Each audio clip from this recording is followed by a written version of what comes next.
रक्षाबंधन 2026 ते 27 की ऑगस्ट 28. राखी कधी बांधावी, शुभ वेळ कोणती? नमस्कार मंडळी, अस्सल मराठी कॉर्नरमध्ये आपले मनःपूर्वक स्वागत.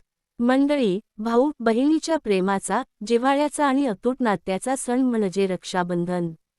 यंदा रक्षाबंधनाच्या तारखेबाबत आणि विशेषतः राखी नेमकी कधी बांधावी, याबाबत अनेकांच्या मनात संभ्रम निर्माण झाला आहे. कारण यंदा श्रावण पौर्णिमा तिथी ऑगस्ट 27 रोजी सकाळी सुरू होऊन 28 ऑगस्टच्या सकाळी संपत आहे.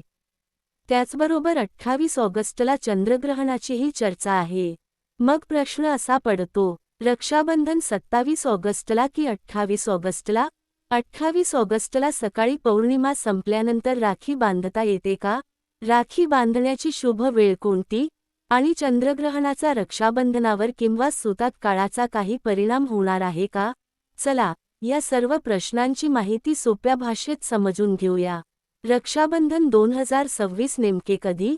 हिंदू पंचांगानुसार श्रावण शुक्ल पक्षाची पौर्णिमा तिथी 27 ऑगस्ट 2026 रोजी सकाळी साधारण 9 वाजून काही मिनिटांनी सुरू होते आणि 28 ऑगस्ट 2026 रोजी सकाळी साधारण सकाळचे 9 वाजून 47 मिनिटे ते सकाळचे 9 वाजून 49 मिनिटे वाजेपर्यंत राहते. वेगवेगळ्या पंचांगांमध्ये काही मिनिटांचा फरक दिसू शकतो. त्यामुळे आपल्या परिसरातील पंचांग किंवा स्थानिक पंचांगकर्त्यांनी दिलेली वेळ अंतिम मानणे योग्य ठरेल. मात्र महत्त्वाची गोष्ट अशी की ऑगस्ट 28 रोजी पौर्णिमा तिथीचा उदय होत असल्यामुळे रक्षाबंधनाचा सण ऑगस्ट 28 रोजी साजरा करण्याची परंपरा सांगितली जाते. म्हणूनच 27 की ऑगस्ट 28? असा प्रश्न पडला असेल तर रक्षाबंधनासाठी ऑगस्ट 28 हा दिवस महत्त्वाचा आहे. मग पौर्णिमा सकाळीच संपते, राखी कधी बांधायची? हा सर्वात महत्त्वाचा प्रश्न आहे. अनेकांना असे वाटते की 28 ऑगस्टला सकाळी पौर्णिमा संपली, म्हणजे त्यानंतर राखी बांधता येणार नाही. पण या विषयात केवळ पौर्णिमा तिथी संपण्याची वेळ पाहून निर्णय घेणे योग्य नाही. रक्षाबंधनाच्या दिवशी राखी बांधण्याची परंपरा, त्या दिवसाची मान्यता आणि स्थानिक पंचांगातील मुहूर्त हे सर्व पाहिले जाते. म्हणून सकाळी 9 वाजून 47 मिनिटे वाजता पौर्णिमा संपली म्हणून लगेच घाबरण्याची गरज नाही.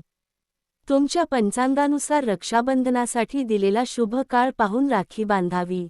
आणि एखाद्या कारणामुळे सकाळची वेळ चुकली, तरी संपूर्ण दिवस रक्षाबंधनाचा धार्मिक उत्सव साजरा करण्याबाबत अनेक पंचांग परंपरांमध्ये मान्यता आढळते. म्हणून फक्त तिथीची वेळ संपली म्हणून सणाचा आनंद किंवा भावाला राखी बांधण्याची परंपरा थांबवण्याची गरज नाही. राखी बांधण्याची शुभ वेळ कोणती? मंडळी, राखी बांधताना शक्य असल्यास शुभ मुहूर्त पाहून राखी बांधणे ही परंपरा आहे. मात्र येथे एक महत्त्वाची गोष्ट लक्षात घ्या. राखी बांधण्यासाठीची अचूक मुहूर्ताची वेळ शहर, स्थानिक सूर्योदय, सूर्यास्त आणि पंचांगाच्या गणनेनुसार बदलू शकते. त्यामुळे इंटरनेटवर किंवा वेगवेगळ्या ठिकाणी दिसणारी एकच वेळ सर्व महाराष्ट्रासाठी तशीच लागू होईल असे समजू नका. तुमच्या गावातील किंवा शहरातील विश्वसनीय पंचांगातील रक्षाबंधन मुहूर्त पाहणे सर्वात योग्य. आणि जर मुहूर्ताची वेळ चुकली तर घाबरू नका. घरातील ज्येष्ठ व्यक्ती, कुटुंबाची परंपरा आणि स्थानिक पंचांग यांचा सल्ला घेऊन राखी बांधू शकता. रक्षाबंधनाच्या दिवशी चंद्रग्रहण आहे का? यंदाच्या रक्षाबंधनाच्या दिवशी चंद्रग्रहणाची माहितीही समोर येत आहे. दिलेल्या पंचांग माहितीनुसार 28 ऑगस्ट 2026 रोजी सकाळच्या वेळेत चंद्रग्रहण होणार असल्याचे सांगितले जाते. मात्र सर्वात महत्त्वाचा प्रश्न आहे, हे ग्रहण भारतातून दिसणार आहे का? जर एखादे ग्रहण भारतातून दिसत नसेल, तर धार्मिक परंपरेनुसार त्या ग्रहणाचा सुतात काळ भारतातील सर्व ठिकाणी लागू मानला जात नाही, अशी अनेक पंचांग परंपरांची भूमिका आहे. म्हणून केवळ ग्रहण होत आहे म्हणून रक्षाबंधनाचा सण रद्द करणे किंवा घाबरणे योग्य नाही. मात्र धार्मिक आचार विचार हे कुटुंब, संप्रदाय आणि स्थानिक पंचांगानुसार बदलू शकतात. त्यामुळे ज्यांच्या घरात विशिष्ट धार्मिक परंपरा पाळली जाते त्यांनी आपल्या कुटुंबाच्या परंपरेनुसार निर्णय घ्यावा. रक्षाबंधनाचा खरा अर्थ काय? मंडळी, रक्षाबंधन म्हणजे फक्त भावाच्या हातात एक धागा बांधणे नाही. हा धागा प्रेम, विश्वास, आपुलकी, जबाबदारी आणि एकमेकांच्या सुख, दुःखात साथ देण्याचे प्रतीक मानला जातो.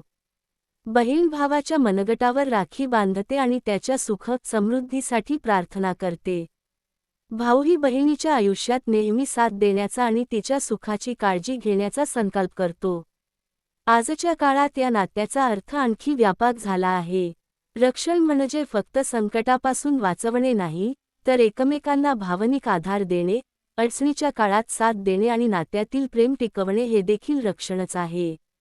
रक्षाबंधनाशी जोडलेल्या 2 प्रसिद्ध कथा. रक्षाबंधनाच्या धार्मिक महत्त्वाशी अनेक कथा जोडलेल्या आहेत. पहिली कथा इंद्र आणि इंद्राणी. भविष्यपुराणाशी संबंधित कथेनुसार देव आणि दानव यांच्यात युद्ध सुरू असताना देवांची परिस्थिती कठीण झाली होती. तेव्हा इंद्राची पत्नी इंद्राणी अर्थात शची हिने मंत्रोच्चार करून पवित्र रक्षासूत्र तयार केले आणि ते इंद्राच्या मनगटावर बांधले. या रक्षासूत्रामुळे इंद्राला विजय आणि संरक्षण मिळाल्याची कथा सांगितली जाते. त्यामुळे रक्षासूत्राला संरक्षण आणि मंगलतेचे प्रतीक मानले जाते. दुसरी लोकप्रिय कथा श्रीकृष्ण आणि द्रौपदी. महाभारताशी जोडल्या जाणाऱ्या लोकप्रिय कथेनुसार भगवान श्रीकृष्णांच्या बोटाला दुखापत झाल्यावर द्रौपदीने आपल्या वस्त्राचा तुकडा बांधला. द्रौपदीच्या या आपुलकीची श्रीकृष्णांनी आठवण ठेवली आणि संकटाच्या वेळी तिचे रक्षण केले, अशी कथा प्रचलित आहे. या कथेतून एक सुंदर संदेश मिळतो. रक्षणाचा धागा हा केवळ रक्ताच्या नात्यापुरता मर्यादित नसतो. प्रेम, विश्वास आणि आपुलकी जिथे असते तिथे रक्षणाची भावना असते. राखी बांधताना काय करावे? रक्षाबंधनाच्या दिवशी सकाळी घराची स्वच्छता करून देवपूजा करावी. भावाने शक्य असल्यास स्वच्छ कपडे घालावेत. बहिणीने भावाला औक्षण करून कपाळावर कुंकू किंवा गंध लावावा आणि प्रेमाने राखी बांधावी. त्यानंतर भावाच्या सुख समृद्धीसाठी आणि दीर्घायुष्यासाठी प्रार्थना करावी. भावानेही बहिणीला प्रेमाने आशीर्वाद आणि भेट द्यावी.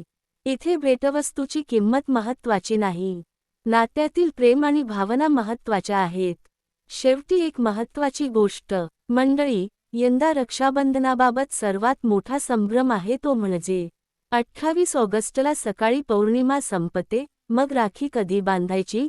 याचे उत्तर असे की ऑगस्ट 28 हा रक्षाबंधनाचा मान्य दिवस मानला जात असून राखी बांधताना आपल्या स्थानिक पंचांगातील मुहूर्त आणि कुटुंबाची धार्मिक परंपरा लक्षात घ्यावी. चंद्रग्रहणाबाबतही घाबरण्याचे कारण नाही. ग्रहण आपल्या प्रदेशातून दिसत नसेल तर त्याचा सूतक काळ लागू करण्याबाबत धार्मिक पंचांग परंपरांमध्ये वेगळी भूमिका आहे. म्हणून अफवा किंवा सोशल मीडियावरील अपूर्ण माहितीवर विश्वास न ठेवता विश्वसनीय पंचांगातील स्थानिक वेळा तपासा. आणि सर्वात महत्त्वाचे म्हणजे रक्षाबंधन हा प्रेमाचा सण आहे. भाऊ बहिणीचे नाते अधिक घट्ट करण्याचा, जुन्या आठवणींना उजाळा देण्याचा आणि एकमेकांच्या आयुष्यात आनंद वाढवण्याचा हा सुंदर दिवस आहे. तुम्हा सर्वांना रक्षाबंधन 2026च्या मनःपूर्वक शुभेच्छा. हा व्हिडिओ तुम्हाला उपयुक्त वाटला असेल तर व्हिडिओला लाईक करा, आपल्या भाऊ बहिणींसोबत शेअर करा आणि अस्सल मराठी कॉर्नर चॅनलला सबस्क्राईब करायला विसरू नका. पुन्हा भेटूया अशाच एका महत्त्वाच्या आणि उपयोगी माहितीसह. धन्यवाद. नमस्कार.